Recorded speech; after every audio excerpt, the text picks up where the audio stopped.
Hello guys. स्वागत है आपका मेरे यूट्यूब चैनल पे। मेरा नाम है हिमांशु चौधरी और जैसा कि आप टाइटल देख चुके होंगे that how I qualify UPPSC RAS SCS prelims in the first time. तो मैं आपके साथ अपना पर्सनल एक्सपीरियंस साझा करना चाहूँगा और आपको थोड़ी सी इनपुट देना चाहूँगा जिससे कि आप भी अपनी प्रॉपर स्ट्रेटेजी बिल्ड कर पाएँ और बहुत ही कम टाइम पे और बहुत ही कम इनपुट लगा के आपको मैक्सिमम आउटपुट इंश्योर कर सकें। क्योंकि देखिए मैं भी फील्ड में बहुत ज़्यादा टाइम नहीं मैंने स्पेंड किया, बट जब मैं इस फील्ड में एंटर किया तो मैंने क्या किया अपने कोर्स एंड मैंने पहले डिवाइड किया कि हमको कौन कौन सी चीज़ों पे कितना वेटेज देना है, कितना हमारे पास कहाँ से आउटपुट मिल सकता है।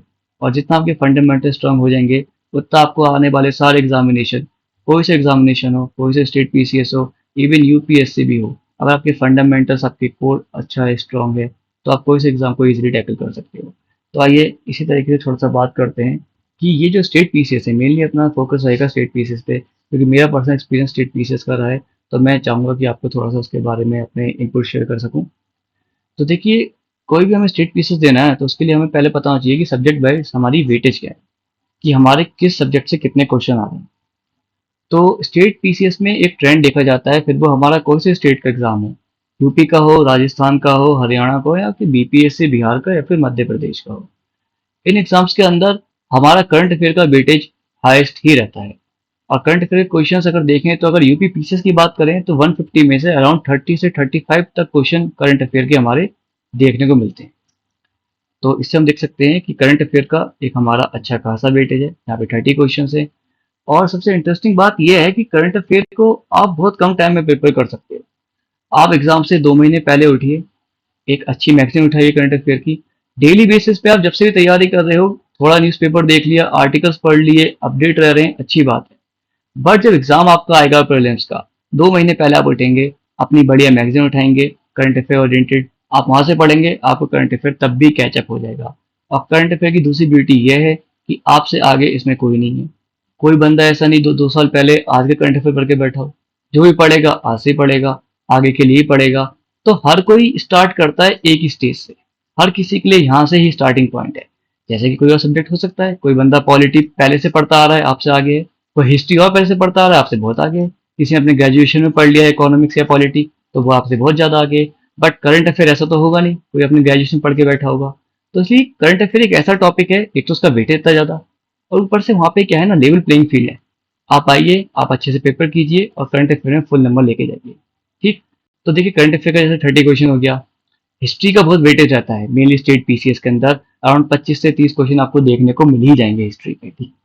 ठीक है। बाकी हमारा पॉलिटी है, पॉलिटी में अराउंड हमारे पास 20 से 25 क्वेश्चन रहते हैं। जियोग्राफी हमारे पास 20 से 25 क्वेश्चन रहते हैं। साइंस, साइंस एक ऐसा सब्जेक्ट है जो एक तो बहुत ही ज़्यादा आप प्रेडिक्ट कर सकते हो कि सवाल कौन से आने वाले हैं, और इसके 25 से 30 क्वेश्चन, मतलब इसका वेटेज इतना है कि 25 से 30%, 100 में से 25 से 30 सवाल जो और स्टेट पीसीएस है उसमें मिल जाएंगे देखने को आपको, और यूपी पीसीएस में 150 में से आपको 25 से 30 सवाल इसके देखने को मिल जाएंगे। इकोनॉमिक्स का वेटेज देखो ऐसे तो बहुत ज़्यादा नहीं रहता है स्टेट पीसीएस में मेनली, बट हाँ कुछ टॉपिक्स हैं जिसको अगर हम रिवाइज कर लें, जो कि हम आगे डिस्कस करेंगे, तो हमारी इकोनॉमिक्स से उससे जो स्टैटिक क्वेश्चन है वो फंस जाते हैं। और बाकी इकोनॉमिक्स मेनली करंट ओरिएंटेड है, जिसमें हमारा इकोनॉमिक सर्वे है, बजट है, या कुछ स्कीम्स हैं या फिर कोई इंडेक्सेस हैं इकोनॉमिक्स से रिलेटेड, तो अपना इकोनॉमिक्स वहाँ से कर लेंगे तो काफ़ी जल्दी कंप्लीट कर सकते हैं। देन आता है एनवायरनमेंट। आज का एनवायरनमेंट का वेटेज जैसे हमें पता है प्रैक्टिकल सेंस में भी और एग्जामिनेशन के बेसिस पे भी बढ़ता जा रहा है। और हमें पता भी होना चाहिए, सिर्फ एग्जाम के लिए नहीं, बेसिकली भी हमें पता होना चाहिए कि इन्वायरमेंट में क्या चल रहा है क्या नहीं चल रहा, बिकॉज देखो अपनी लाइफ से एडिट चीज़ है, इन्वायरमेंट इज इंपॉर्टेंट। बाकी मिसलिनियस हर एग्जाम में रहता है, जिसको ऐसे स्पेसिफिकली किसी सब्जेक्ट में नहीं डाल सकते क्योंकि हर सब्जेक्ट का होता है मिसलिनियस। तो इसलिए अपना हो जाएगा मिसलिनियस के 10 से 12 सवाल जो कि इसमें से आ जाते हैं। तो आइए थोड़ा देख लेते हैं कि स्पेसिफिकली कौन कौन से ऐसे टॉपिक्स हैं जहाँ से क्वेश्चन सबसे ज़्यादा बनते हैं, और कौन से ऐसे टॉपिक्स हैं जो आपको मतलब एक एडवांटेज, एक एज दिलाएंगे आपके कॉम्पिटिटर के कंपैरिजन में। तो देखिए आप इस बात को समझने की कोशिश कीजिएगा जो मैं आपको अब बताने जा रहा हूँ। देखो कोई भी एग्जाम होता है ना, तो उसके अंदर दो चीजें होती हैं। एक तो हमारा होता है फाउंडेशन, कोर, कि आपका कोर क्या है, और दूसरा आपका होता है करंट, मतलब जो उससे डायनेमिक कॉन्सेप्ट होता है, डायनेमिक चीजें होती हैं उस पेपर की, जैसे करंट अफेयर हो गया, या फिर सर्वे आ गया, इकोनॉमिक सर्वे आ गया, बजट आ गया, कोई रिपोर्ट आ गई, उसके बेस पर क्वेश्चन बनते हैं। लेकिन देखिए जिसका फाउंडेशन या कोर स्ट्रांग होगा ना, वो बंदा हमेशा ही एक एडवांटेज पर रहेगा, एक लीड लेकर रखेगा। अगर आपने जैसे देखिए ये सब्जेक्ट मेंशन कर रखे हैं मैंने, अब आप देखो पॉलिटी है, आपने पॉलिटी पढ़ लीजिए, एक सोर्स है लक्ष्मीकांत, आप लक्ष्मीकांत को 2 3 4 बार पढ़िए, उसमें भी कुछ टॉपिक्स हैं जो कि ज्यादा इंपॉर्टेंट जो कि मेंशन है, आप इनको उनसे ज्यादा प्रायोरिटी दीजिए। लक्ष्मीकांत के अलावा कहीं और मत भटकिए, स्टेट पीसीएस के लिए बेस्ट बुक है लक्ष्मीकांत। यूपीएससी के लिए थोड़ा सा है प्रैक्टिकल, हमें पता होना चाहिए कि क्या चल रहा है पॉलिटी में, उसके रिलेटेड क्वेश्चन आ जाते हैं। बट स्टेट पीसीएस के लिए आपके अगर 20 25 क्वेश्चन आ रहे हैं तो उसमें से आराम से 90% क्वेश्चन लक्ष्मीकांत से इजीली कवर हो जाएंगे, और डायरेक्टली फैक्चुअल क्वेश्चन आते हैं। इसलिए थोड़ा हमें क्या रखना है, फैक्ट पे कोशिश रखनी है, फैक्ट याद रखने की। जैसे कि आरएएस का प्रीलिम्स था 2021 में, तो मैंने लक्ष्मीकांत को बहुत बार पढ़ा था, तो उसकी वजह से मेरा लक्ष्मीकांत के जितने भी पॉलिटी के क्वेश्चन थे सारे ही सही हो गए थे। जैसे क्वेश्चन मैंने मेंशन भी किया है कि वहाँ पे जजेस को क्रोनोलॉजिकल ऑर्डर में मेंशन करना था। और लक्ष्मीकांत जब पढ़ते हैं, सुप्रीम कोर्ट हम पढ़ते हैं, तो उसके एंड में जाके फैक्ट वाली टेबल में हमें इंडाइसिस में सब कुछ दिया होता है कि भाई कौन कब बना, उसके बाद कब बना, ऐसी प्रेसिडेंट के लिए है, ऐसी वाइस प्रेसिडेंट के लिए है। तो अपने पास सारा इन्फॉर्मेशन लक्ष्मीकांत में पॉलिटी से रिलेटेड मिल जाएगा। तो आप इसको, मैं तो कहूंगा कि आप 3 बुक पढ़ ले हो ना, उससे बढ़िया ये है कि लक्ष्मीकांत को 3 बार पढ़ो। ठीक है, आपका सिर्फ एक स्टेट का नहीं, आपके और भी एग्जाम्स होते हैं, आपका पॉलिटी जितना भी सेक्शन होगा आपका सब कवर हो जाएगा, कोई टेंशन नहीं रहेगी उसके बाद। अब आते हैं हम ज्योग्राफी पे। तो देखिए ज्योग्राफी का क्या होता है कि स्टेट पीसीएस में हमारा ज्योग्राफी कॉन्सेप्चुअल ज्यादा नहीं है, फैक्चुअल ज्यादा है। अब आप कॉन्सेप्ट को तैयार करने के लिए बहुत टाइम स्पेंड कर भी दोगे तो आपको आउटपुट नहीं मिलेगी इतनी। बट पॉइंट ये है, हमको चाहिए आउटपुट, जितनी ज्यादा हमारी आउटपुट होगी उतना बढ़िया रहेगा। और आउटपुट कहाँ से मिलेगी, हाँ मिलेगी फैक्ट से। तो आप ज्योग्राफी के रिलेटेड आप क्या करें, ज्यादा एनसीईआरटीज या फिर ज्यादा जो जीसी लियोंग है या कोई और भी बुक है उन सबको चेज ना करें। आपके पास कम टाइम लगाना है आपको ज्योग्राफी में, और जो टॉपिक्स यहाँ पे मैंने मेंशन किए हैं और एक डिटेल्ड लिस्ट में आपको लेके आऊंगा, और इन टॉपिक्स में आपकी वीडियो भी बनाऊंगा आधा आधा घंटे की, जिससे कि आपकी सारे टॉपिक कवर हो जाएंगे। जैसे रिवर्स हैं, ट्राइब्स हैं, इंडिया की, देखो इंडिया वर्ल्ड दोनों में लेके चलना है, rivers of India, rivers of world, tribes of India, tribes of world, ऐसी minerals, industries, sensors, forest survey, waterfalls, currents, ocean currents mainly, क्योंकि हर साल एक क्वेश्चन करंट्स का किसी भी एग्जाम में लेके देख लो आप, आएगा ही आएगा। डेजर्ट का एक क्वेश्चन आएगा ही आएगा, माउंटेन पासेस का आएगा ही आएगा, लोकल विंड्स का उनका नाम पूछ लेते हैं, या कौन सी कोल्ड है, कौन सी ड्राई है, या फिर पूछ लेंगे कौन से एरिया में, कौन से रीजन में है, कि अमेरिका में है या यूरोप में है या फिर आपकी अफ्रीका में है। तो बस ये टॉपिक्स आप अगर कवर करते हो ना, तो कुछ 10 15 टॉपिक्स की लिस्ट होगी टोटल ज्योग्राफी के फैक्चुअल की। बट पॉइंट ये है कि आपके जो मतलब 20 से 25 सवाल आ रहे हैं, उसमें से 18 से 20 सवाल तो आपके ये फैक्ट में निकल जाएंगे। मुश्किल से 2 से 3 सवाल आपके ऐसे होंगे जो आपको कॉन्सेप्ट्स आएंगे, और उसके लिए आप पढ़ो पूरी किताब, जो कि आपको याद नहीं रहेगी एक बार में। उसको आप पढ़ोगे 3 से 4 बार, 3 से 4 बार पढ़ोगे, 2 सवाल सही कर पाओगे। इससे बढ़िया तो आप ये है कि जो 15 से 20 टॉपिक हैं, उन 15 से 20 टॉपिक को आप क्या करो, 10 बार कर लो। आधा आधा घंटे की वीडियो लेके 10 बार 15 से 20 टॉपिक कर लो, आपके 15 से 20 सवाल बिल्कुल एक्यूरेटली सही हो जाएंगे। और आप चाहो तो पीवाईक्यू उठा के देख लो ज्योग्राफी के, आपको 15 से 20 सवाल इन्हीं टॉपिक से मिलेंगे, आपको कहीं और जाने की जरूरत ही नहीं है। फिर हम आ जाते हैं हिस्ट्री पे। अब हिस्ट्री पे क्या है, 3 हिस्ट्री के सेक्शन है, मॉडर्न, मेडिवल, एंशंट। जैसे हमें पता है सबसे ज्यादा वेटेज मॉडर्न का है। अब देखो मॉडर्न के लिए आज भी स्पेक्ट्रम स्टेट पीसीएस के लिए एक बढ़िया बुक है, बट मैंने पर्सनली ऑब्जर्व किया है कि क्लास 12 की एक आती है एनसीईआरटी बिपिन चंद्रा। तो इस बार एक क्वेश्चन आया था यूपीपीसीएस में कि फिलीपींस को किसने अपना कॉलोनी बनाया था। अब ये क्वेश्चन ऐसे स्पेक्ट्रम में किसी और बुक में मिलेगा नहीं इजीली, बट बिपिन चंद्रा ऐसी बुक है जिसमें, अच्छा एक क्वेश्चन और था जैसे कि पेशवास को क्रोनोलॉजी में लगाना था, चैम्बर ऑफ प्रिंसेस कब यहाँ पे इंट्रोड्यूस किया था, कौन से एक्ट में। तो ये बुक ज्यादा मोटी भी नहीं है, इसमें ज्यादा फैक्ट भी नहीं है, इसके अंदर थोड़ा सा आपको थियोरेटिकल वे में समझाया गया है, लेकिन आपके जो रेलिवेंट फैक्ट्स हैं बिपिन चंद्र के अंदर क्लास 12 की एनसीईआरटी की, वो सारे कवर्ड हैं। तो अच्छा ये रहेगा आप एक बार इस पर रीडिंग मार लो, या फिर इसके नोट्स मैं आपको प्रोवाइड करा दूंगा, क्योंकि मैंने इसको अच्छे से पढ़ा है, इसके नोट्स भी बनाए, 1 लाइनर बनाए मैंने, तो मैं आपको इसके शेयर कर दूंगा। और इसके बाद आप स्पेक्ट्रम पढ़ लो, बस आपको कहीं और जाने की जरूरत नहीं है। आप ये बुक्स पढ़ लोगे बिपिन चंद्र स्पेक्ट्रम, आपका मॉडर्न हिस्ट्री ना कि स्टेट पीसीएस के लिए बल्कि यूपीएससी के लिए बहुत हद तक तैयार हो जाएगा। देखो हमें क्या करना है ना, जो और बंदे कर पा रहे हैं वो चीज जरूर करनी है। अब कोई बिल्कुल ही वेग सी बात पूछ ली, बिल्कुल अनजान सा फैक्ट पूछ लिया, तो वो देखो सिर्फ आपको ही नहीं, वो किसी को नहीं पता होगा, तो उसको लेके ज्यादा चिंता लेने की जरूरत नहीं है कि यार मेरे को ये क्यों नहीं आ रहा, तो उसके लिए मैं एकदम अलग से किताब ही पढ़ने बैठ जाऊं। ऐसा नहीं करना है, फिर क्या होगा, आप उस एक सवाल को चेस करने के लिए जो 10 सवाल होते हैं जो हमारे कन्वेंशनल चीजें से आ रहे हैं उनको आप छोड़ दोगे, और उस एक सवाल के पीछे पड़े रहोगे। अब एक सवाल को आप सही कर भी लोगे तो आप वो 10 सवाल तो मिस कर दोगे ना। तो इसलिए आप ये कोशिश करो कि 10 सवाल जो सब सही कर रहे हैं वो आपको गलत नहीं करना है, वो आपको पक्का सही करना है।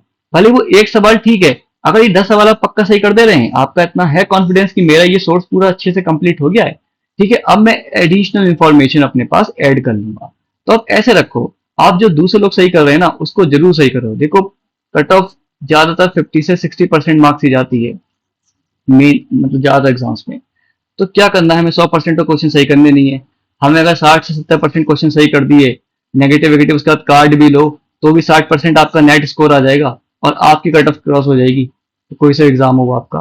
तो इसलिए आपको जो सब बंदे सही कर रहे हैं वो तो सही करना ही करना है किसी भी हालात में। और उतना करने के बाद फिर आप अपना जो वैल्यू एडिशन है उसको फोकस करो। अब मेडिएवल को लेके देख लो, मेडिएवल में तो बहुत ही सही है, कुछ थीम्स हैं। मेडिएवल के क्वेश्चन तो आपके वहीं से आते हैं, बुक्स पूछ लेते हैं किसने लिखी है, आर्ट एंड आर्किटेक्चर मैच करने को पूछ लेते हैं किसने बनाया है, और भक्ति और सूफी मूवमेंट से क्वेश्चन आते हैं, जैसे कि जो सूफी संत हैं या जो भक्ति हमारे संत रहे हैं, इनको क्रोनोलॉजी में लगा के दे देते हैं, या फिर किसकी कौन सी वाला आइडिया है, आइडियोलॉजी है, कॉन्सेप्ट है। तो ये सब चीजें हैं, मतलब यही पॉइंट्स हैं, मेडिवल के क्वेश्चन यहीं से बनते हैं। और कुछ अगर इंपॉर्टेंट हम देखें तो दिल्ली सल्तनत और थोड़ा सा मुगल्स, ये थोड़ा सा इंपॉर्टेंट हो जाता है। तो दिल्ली सल्तनत और मुगल थोड़ा इंपॉर्टेंट है मेडिवल हिस्ट्री में, और बाकी टॉपिक्स आप कर लेंगे तो आपका मेडिवल हिस्ट्री में अच्छे से टॉपिक कवर हो जाएंगे। फिर हमारा एंशंट आता है। एंशंट में देखिए, अपने को कुछ टॉपिक्स आइडेंटिफाई करने हैं, जैसे कि Indus valley civilisation, Gupta empire, Maurya empire, Mahajanapada area. और इसका सोर्स सबसे बेस्ट बताऊं मैं आपको क्या है, PYQ। आप सिर्फ एंशंट छोड़िए, आप मॉडर्न में जो मैंने बताया विपिन चंद्रा और स्पेक्ट्रम, ये कर लो। बाकी मेडिवल और एंशंट के लिए आप PYQs कर लो। और PYQs ऐसा नहीं है कि PYQ किया उसका आंसर याद कर लिया, नहीं, जो ऑप्शन दे रखा है ना, थोड़ा सा बस उसको सर्च कर लिया। जैसे मेडिवल ने 4 किताब पूछी है, तो उसमें चलो आंसर ए बुक हो गई, बट जो B C D है, आप थोड़ा सा इनके बारे में लिख लो कि इसके ऑथर कौन कौन थे, और बस ऑथर के बारे में जानकारी ले लो बस। कोई सूफी संत दे रखे हैं 5 या 4, तो उनके एक का आंसर होगा, तो जो बचे हुए 3 हैं ABCD में, BCD में, तो आप उन 3 के बारे में बस ये देख लो वो कब कब रहे हैं, किसके कंटेम्पररी हैं, बस। अगला क्वेश्चन आपका उन्हीं से ही फंसना है पक्का आके, क्योंकि स्कोप नहीं है ना, कहाँ जाएंगे, स्टेट पीस वाले क्वेश्चन तो यहीं से बनाएंगे ना, तो उनको आप वहीं से बनाने हैं। और आपको बढ़िया बात क्या है कि अगर 4 में से 2 के बारे में भी पता है तो आप क्रोनोलॉजी में तो लगा ही लोगे, आइडेंटिफाई तो कर ही लोगे। तो अपने को क्या करना है, कम से कम इनपुट देनी है, ज्यादा से ज्यादा आउटपुट लेनी है। अपने को चारों याद नहीं करने, अपने को 4 में से 2 याद करने हैं, और फिर बचे हुआ हम ऑप्शन बना लेंगे। यही सबसे स्मार्ट स्ट्रेटेजी होती है। अपने को सब कुछ कवर नहीं करना है, अपने को उतना कवर करना है जिससे हम बचा हुआ पोर्शन अपने आप बना लें, ठीक है। तो आप हिस्ट्री में इस चीज को फॉलो करो, आपका हिस्ट्री भी कंप्लीट हो जाएगा। अब देखो, अपने कितने सारे क्वेश्चन ऑलरेडी कवर हो गए हैं। 25 सवाल हमारे अराउंड पॉलिटी के, 25 सवाल हमारे अराउंड ज्योग्राफी के, 30 सवाल हमारे ये, तो 80 से अराउंड, चलो 70 से 80 कह सकते हैं, 70 से 80 सवाल का हमने कंटेंट जो है देख लिया है। और हमने देखा कि इसका बहुत ही स्पेसिफिकली, बहुत ही प्रिसाइसली पढ़ना है, तो आपका बहुत आराम से निकल जाएगा। देखो, इकोनॉमिक्स मेनली है करंट ओरिएंटेड, अपना करंट अफेयर बढ़िया होगा तो अपना इकोनॉमिक्स से क्वेश्चन हो जाएंगे। बाकी यहाँ कुछ टॉपिक्स होते हैं, जैसे इकोनॉमिक सर्वे हो गया, बजट हो गया, तो करंट का ही हो गया। फिर स्कीम्स होती हैं, वो भी आपकी करंट से पूछी जाती हैं। कुछ रिपोर्ट्स होते हैं, इंडेक्सेस होते हैं, वो पूछे जाते हैं। और कुछ कन्वेंशनल टॉपिक्स होते हैं, जैसे आपके कर्व्स हो गए, पूछ लेते हैं कि भाई लेफर कर्व है, फिलिप्स कर्व है, किससे रिलेटेड है, या इन्वर्टेड यू बनना है, इन्वर्टेड वी बनना है, तो थोड़ा इसमें थोड़ा पता होना चाहिए। या फिर कुछ क्वेश्चन आते हैं कि 5 ईयर प्लान पे, कि कौन सा 5 ईयर प्लान कब आया था, और उसके अंदर जो मेन आइडिया था वो कौन सा था। तो अगर आपने इतने टॉपिक भी कर लिए, आपका इकोनॉमिक्स मेनली करंट ओरिएंटेड बता चुका हूँ आपको, आपका इकोनॉमिक्स आराम से हो जाएगा। 10 से 12 सवाल आते हैं, आप उसमें से आराम से 90% एक्यूरेसी लेकर आ सकते हैं। जनरल साइंस पे आ जाते हैं भाई। देखो, जनरल साइंस सबसे कहते हैं ना कि लो हैंगिंग फ्रूट्स, किसी भी पेपर को निकालना है, या फिर छोड़ो पेपर की बात, आपको कुछ भी टारगेट करना है लाइफ में, तो सबसे पहले आप उन चीज को टारगेट जरूर करो जो लो हैंगिंग फ्रूट्स हैं। क्योंकि आप उनको नहीं करोगे, आप ऊपर वाली चीज पर लगे रहोगे, आप डिमोटिवेट हो जाओगे, आप वो भी नहीं पा पाओगे, और इसको पाने की आपके पास एनर्जी बचेगी नहीं। आप इसको पाइए ना पहले, जो लो हैंगिंग चीज है, इसको आप अचीव कर लोगे, आपको मोटिवेशन मिलेगा, फिर आप उसको भी ले सकते हो, ठीक है। ऐसे ही जनरल साइंस है, जनरल साइंस इन सब में लो हैंगिंग फ्रूट है एकदम। आप उसमें बस घटना चक्कर लगाओ। और लूसेंट, मतलब देखो, लूसेंट बहुत बल्की बुक है, तो लूसेंट मैं पर्सनली रिकमेंड नहीं करूंगा, बट हाँ, लूसेंट काफी ज्यादा चलती है, ट्रेंड में है, तो इसलिए लूसेंट आप पढ़ सकते हो। बट आप घटना चक्कर कर लो, आप घटना चक्कर में से PYQs कर लो, ठीक है ना। आप पीवाईक्यूज कर लोगे जनरल साइंस के, आपके अभी आप पीवाईक्यू पढ़ के इसी साल का यूपीपीसीएस का पेपर लगा लेना, आपका जो 20-22 सवाल हैं उसमें से ऑलमोस्ट 100% एक्यूरेसी आ जाएगी, पक्की बात है एकदम, ठीक है। खुद के एक्सपीरियंस आपको मैं बता रहा हूँ इस बात को। कोई इसमें ऐसा नहीं है कि भाई ऐसे कैसे घटना चक्कर से हो जाएगा। घटना चक्कर आप बढ़िया करके कर लो, 2 से 3 बार रिवाइज, आपके सारे सवाल हो जाएंगे। भाई 22 सवाल हो जा रहे हैं आपके, क्या बुरा है एक किताब से, इससे बढ़िया तो कोई आउटपुट हो ही नहीं सकती, ठीक। एनवायरमेंट, अब देखो शंकर आईएएस ने लिखा है, क्योंकि इसमें क्या होता है ना, आपका कॉन्सेप्ट बिल्ड करने के लिए, जैसे वो कई बार क्वेश्चन पूछते हैं कि पिरामिड्स कौन सा इन्वर्टेड होता है, या सक्सेशन क्या होता है, ठीक, या स्पीशीज कौन सी क्या कहलाती है, कीस्टोन स्पीशीज क्या है, या प्राइमरी स्पीशीज क्या है, तो उसके लिए शंकर आइस इंपॉर्टेंट है। बट ऐसा नहीं है वो 1 से 2 सवाल आप टारगेट करने के लिए पूरी शंकर आइस पढ़ने बैठ जाओ। तो स्टार्टिंग के 5 से 6 चैप्टर्स हैं, स्टार्टिंग के आप 5 से 6 चैप्टर शंकर आइस के कर लेंगे ना, वो सफिशियंट है आपके कॉन्सेप्ट बिल्ड करने के लिए, बस इतना आपने कर लिया। उसके बाद इन्वायरमेंट भी बहुत हद तक कैसी है, करंट ओरिएंटेड है। आप पीवाईक्यूज लगाओगे स्टेट पीसीएस में तो बहुत ही बढ़िया है, आपने पीवाईक्यू कर लिए, आपके क्वेश्चन फंस जाएंगे। फिर क्वेश्चन आते हैं, डेज पूछ लेते हैं, वेटलैंड डे कब होता है, उसका थीम क्या था, एक्ट, हर साल एक क्वेश्चन गारंटीड है। भाई इन्वायरमेंट प्रोटेक्शन एक्ट दे देंगे, wild life protection act they देंगे, और फॉरेस्ट कंजर्वेशन एक्ट दे देंगे, कह देंगे क्रोनोलॉजी में लगा दो।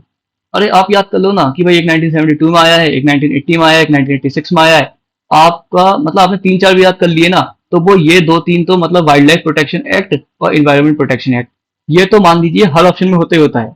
आपको ये दो भी पता है ना, एक 72 में आया है और 86 में आया है, तो बस उसके बेसिस पे आप चारों को अरेंज कर लोगे ऑप्शन को अपने, आपका हो जाएगा। और फिर कुछ होती है कन्वेंशन, इन कन्वेंशन की मैं आपको लिस्ट प्रोवाइड करा दूंगा, कोई दिक्कत नहीं है। अराउंड 10 से 12 कन्वेंशन होंगी, कुछ मैं यहाँ पे लिखी हुई है, जैसे मॉन्ट्रियल है, रियो है, मीनामाटा है, रोटरडैम है।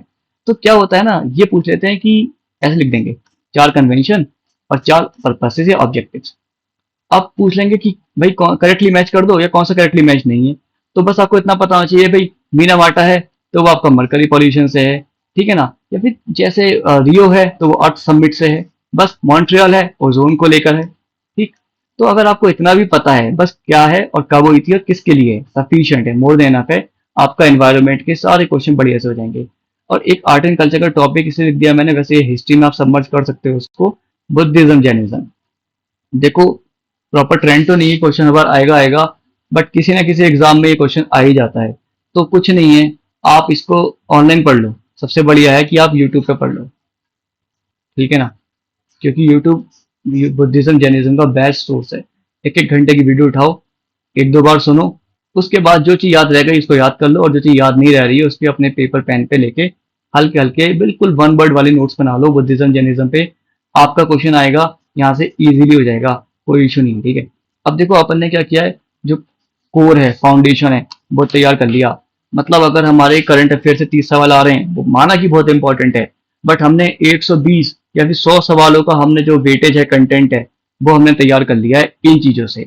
और जिसका ये वाला पोर्शन स्ट्रांग होता है ना, polity, geography, history, economics, science, environment, उस बंदे का प्रीलिम्स निकलता है हर बार। करंट अफेयर सब करते हैं, 35 में से 25 सब सही कर लेते हैं, 5 आगे पीछे सबके हो जाते हैं। लेकिन जिसका फाउंडेशन है, कोर स्ट्रांग है, वो ही बंदा है, वो ही बंदा एग्जाम निकालेगा, ठीक। तो आपको ये इंश्योर करना है कि आपका जो फाउंडेशन है, जो कोर है, और जो सोर्सेज मैंने आपको बताए, आप यकीन करके एक बार उनको अच्छे से कर लो, और उसके बाद पीवाईक्यू लगा के देख लेना। आपको दिक्कत हो जाए कि यार हमारे नहीं आ रहे हैं, इसमें नहीं फंस रहे हैं, एक्यूरेसी नहीं हो रही है, तो आप आके मेरे इसी चैनल पे कमेंट कर देना, सर आपने जो बताया था गलत बताया था, तो मैं उसकी रिस्पॉन्सिबिलिटी लूंगा और आपको कंटेंट प्रोवाइड कराऊंगा। बट आप एक बार इसको जो जो मैं सोर्सेज बताए हैं बढ़िया करके कर लो, आपका कोई क्वेश्चन स्टेट पीसीएस में मेनली रुक ही नहीं सकता इन वाले सब्जेक्ट से, तो मेनली, ठीक है। और फिर आता है करंट अफेयर। अब कई लोग कहते हैं करंट अफेयर डेली बेसिस पे पढ़ो, देखो और अपना अपना पर्सपेक्टिव हो सकता है, आप कंफर्टेबल हो आप पढ़ लो, बट मैं आपको रिकमेंड करूंगा करंट अफेयर डेली बेसिस पे मत पढ़ो, क्योंकि करंट अफेयर के कुछ थीम्स होते हैं। क्या थीम है भाई? अवार्ड्स, इंडाइसेस, ठीक है, डोमेस्टिक लेवल नीति आयोग। आजकल क्वेश्चन एक ऐसा भी आ रहा है, नीति आयोग क्राइटेरिया लेके आता है, तो भाई एस्पिरेशनल और फोर रनर, ठीक है ना, इस तरीके से कुछ पूछते हैं वो कि कौन कौन से क्राइटेरियाज हैं इस बार इंडेक्सेस के, आइडेंटिफाई करो कौन सा नहीं है कौन सा है, ठीक है। तो आपने डोमेस्टिक इंडेक्सेस भी याद करने हैं, इंटरनेशनल याद करने हैं, बुक्स हैं। अब सिर्फ करंट की बुक्स नहीं पूछ रहे हैं आजकल, वो आजकल कुछ बुक्स पूछ रहे हैं जो पीछे लिखी गई हैं, जो स्कॉलर्स हैं उनकी बुकें उठा के पूछ लेते हैं, ठीक है। तो आपको थोड़ा सा देखना है कि जो कंपाइलेशन है बुक्स की, जिसमें इंटरनेशनल स्कॉलर्स हैं मेनली, उनकी बुक तो याद कर लेना थोड़ा सा, ठीक है। बाकी डेज एंड थीम्स हम करते ही हैं, स्पोर्ट्स के करंट अफेयर, डिफेंस के करंट अफेयर, डिफेंस में कौन सी मिसाइल किस कंट्री की है, या फिर कोई नई सबमरीन या कोई नया वेपन या कोई नया तरीके का इक्विपमेंट लॉन्च हुआ है तो उसके बारे में पूछ लेंगे। बाकी स्कीम्स हैं, समिट्स हैं, कन्वेंशन हैं और उनके थीम्स, ठीक, इतना कर लेंगे। यही थीम्स हैं करंट अफेयर में, ऐसा नहीं है बिल्कुल अंधाधुंध चेज कर रहे हैं करंट अफेयर को। इन्हीं 10 से 12 थीम्स को आप बस प्रिपेयर कर लो करंट अफेयर के, और एक से ज्यादा सोर्स से कर लो। ये 10 से 12 थीम जो लिखे हैं ना, अवार्ड्स हैं, आपने एक जगह से पढ़ लिए अवार्ड, अच्छी बात है, एक जगह से और पढ़ लो और एक जगह से और पढ़ लो। इसमें क्या होगा, 80% तो कंटेंट इन तीनों सोर्सेज का सेम ही होगा, और जो 20% आपको मिलेगा वो आपका होगा वैल्यू एडिशन। तो ये 20% आपको लेके जाएगा एडवांटेज पे। जो अगला बंदा पढ़ रहा होगा उसका 80 + 20 100% तो यहाँ से कवर हो रहा होगा, लेकिन ये जो 40% निकल के आया नया, ये बस आप कर रहे हो। तो ये 40% की आपकी जो लीड होगी ना, ये आपको करंट अफेयर में किसी से आगे पहुंचाएगी। तो आपको क्या करना है, यही थीम करना है। ऐसा नहीं है आप पूरी पूरी किताबें पढ़ रहे हैं करंट अफेयर की, डेली करंट अफेयर नहीं पढ़ रहे हैं, मत पढ़ो, कोई जरूरत नहीं है उसको पढ़ने की। बस ये एक न्यूज पेपर पढ़ लिया, उससे थोड़ा ऐसा रहता है कि हाँ अपडेट है भाई, हम आर्टिकल्स पढ़ रहे हैं, एडिटोरियल्स पढ़ रहे हैं, बहुत अच्छी बात है। बट डेली बेसिस पे छोटी छोटी न्यूज मत पढ़ो, उसका कोई ऐसा एडवांटेज नहीं है। हद में हद 35 में से, उसमें से क्या है, एक क्वेश्चन फंस भी जाएगा। तो आप रोज का 1 घंटा पढ़ रहे हो, पहले बात तो आपको याद नहीं रहने का है 1 साल बाद, और एक क्वेश्चन फंसाने के लिए आप इतना ज़्यादा इनपुट लगा रहे हो, वो तो कम्प्लीटली वेस्टेज ऑफ टाइम है। इससे अच्छा तो आप जो फंडामेंटल सब्जेक्ट हैं, कोर सब्जेक्ट है, मैंने आपको बताए, आप लक्ष्मीकांत पढ़ो, आप स्पेक्ट्रम पढ़ो, आप बिपिन चंद्र पढ़ो, आप इकोनॉमिक्स पढ़ो, उसमें आपके पक्का क्वेश्चन फंसेंगे। इसका तो फिर भी ऐसा है कि एंड में जाके कर लेंगे 2 महीने पहले तो भी हो जाएगा, ठीक। बाकी इकोनॉमिक्स से करंट अफेयर होते हैं, तो जिसमें आपको क्या रहता है, बजट एंड इकोनॉमिक सर्वे। आप बस इतना कर लें, जिस स्टेट का आप दे रहे हैं उस स्टेट का बजट इकोनॉमिक सर्वे, और आपका सेंटर का, बस।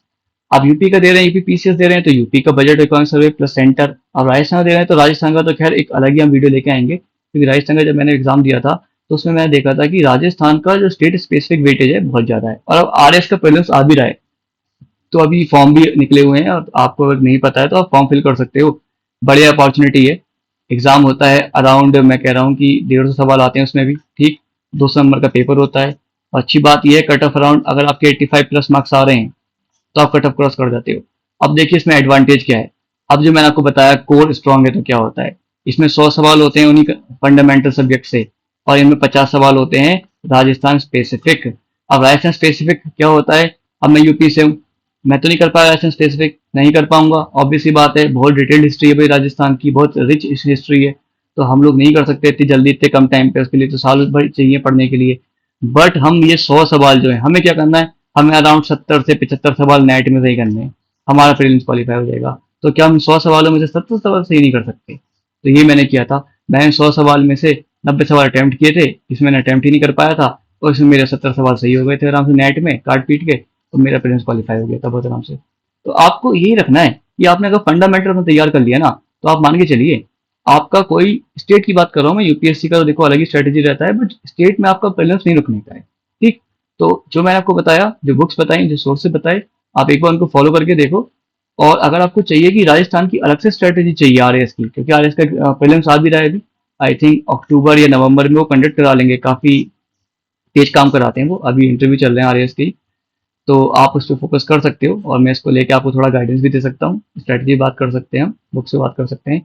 बट जो मैंने आपको इसमें वीडियो में बताया है कि आपका फंडामेंटल कैसे आपको स्ट्रॉन्ग करना है, तो प्लीज आप एक बार करके देखिए, आपको इसका रिजल्ट मिलेगा, पक्का मिलेगा, ठीक है ना। और आपको कोई भी कंसर्न होता है, कोई आपको लगता है कि सर सोर्स मेरे को समझ में नहीं आया कि क्या, आप कहाँ से पढ़ूँ ये वाला सब्जेक्ट, तो आप मुझसे पता करो, मैं आपको बताता हूँ, कमेंट सेक्शन आप टाइप कर सकते हो, ठीक है। तो आप एक बार इसको फॉलो करो। और ये बात मैं रिस्पॉन्सिबिलिटी लेता हूँ, अगर आप इसको प्रॉपरली बाय हार्ट फॉलो करते हो तो आपके प्रीलिम्स तो नहीं रुकेंगे, फिर वो किसी भी स्टेट के हों, ये बात पक्की है। और मेंस का किसी और वीडियो में हम लोग बात करेंगे अच्छे से, कि कैसे मेंस को साथ में लेके चलना है, क्योंकि मेंस को इग्नोर नहीं कर सकते। बट हाँ, प्रीलिम्स को आपको अभी से तैयार करना पड़ेगा। अब ऐसा नहीं रह गया कि आप एंड टाइम उठे और प्रीलिम्स का पढ़ा और निकल गया, अब वो टाइम चला गया है।